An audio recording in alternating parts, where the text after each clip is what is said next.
Good morning student, जय स्वामीनारायण।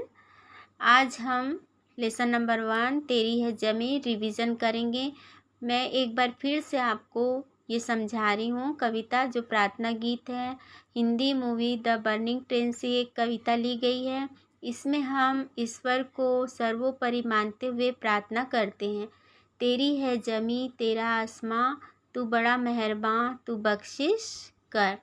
हे ईश्वर, आप मेहरबान करने वाले हैं, दया करने वाले हैं। आपके ही द्वारा बनाया हुआ ज़मीन और आसमान है, सभी का है तू, सभी तेरे, खुदा मेरे तू बख्शिश कर।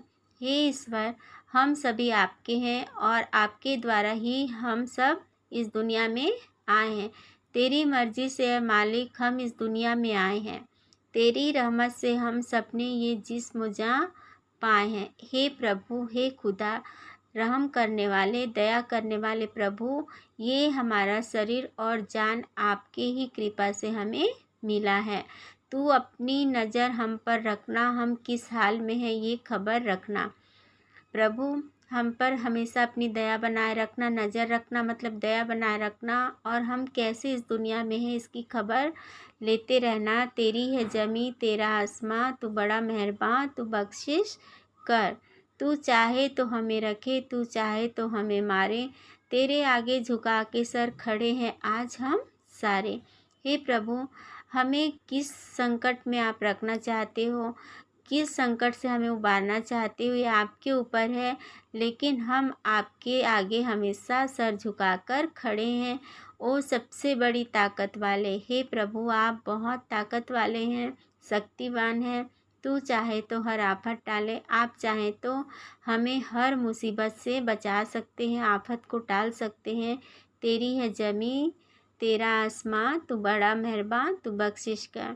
कठिन शब्दार्थ हैं, कठिन शब्दों के अर्थ हैं बख्शिश यानी भेंट, उपहार, क्षमा करना।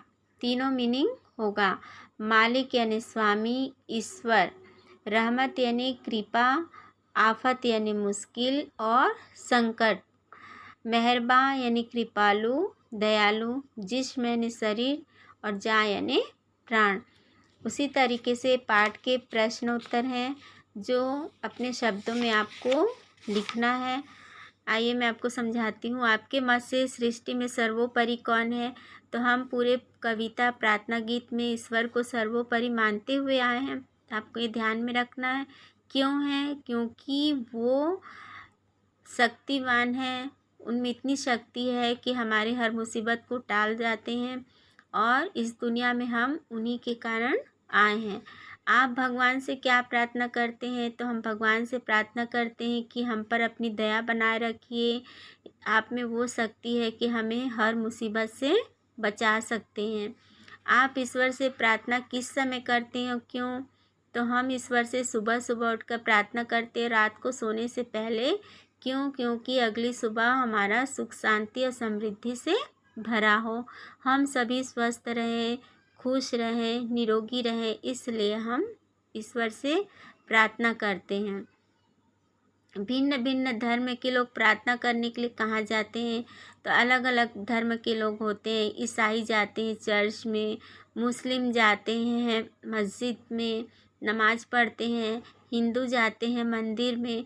तो अलग अलग धर्म के लोग अपने अपने पूजा स्थलों पर पूजा करने जाते हैं, है ना। इसको शब्द क्रम के अनुसार से जमाना है, जो मैं आपको बताई हूँ नोटबुक में। फिर है कवि ईश्वर से क्या चाहते हैं? कवि ईश्वर से चाहते हैं कि हम पर अपनी नज़र बनाए रखिए, हम पर दया करिए और हर मुसीबत से हमें निकालिए। तू अपनी नज़र हम पर रखना, ऐसा कवि क्यों कहते हैं? क्योंकि हम आपकी छत्र छाया पे रहना चाहते हैं। यदि हम पर कभी कोई दुख या मुसीबत आए तो उस दुख से हमें उबार सके, इसलिए हम पर नज़र रखना। कवि किससे सबसे ताकत वाला मानते हैं? तो कवि खुदा को, ईश्वर को ताकत वाला मानते हैं, क्योंकि उनमें ऐसी शक्ति है कि वो हमारी रक्षा करते हैं, मुसीबत से टालते हैं, हमें सुख और समृद्धि देते हैं, खुशी देते हैं। कवि खुद से क्या कहना चाहते हैं? कवि खुद से कहना चाहते हैं कि हे ईश्वर, हमें अपने जान से भी ज़्यादा, प्राणों से भी ज़्यादा हम पर, जो आपने हमें दुनिया में लाए हैं, वो आपकी बदौलत से हम इस दुनिया में आए हैं। इसलिए आप हमें रक्षा करना, हमें हर मुसीबत से बचाए रखना, ये कहना चाहते हैं। तो रिवीजन आज मैंने लेसन नंबर 1 कराया है, जो प्रार्थना गीत है।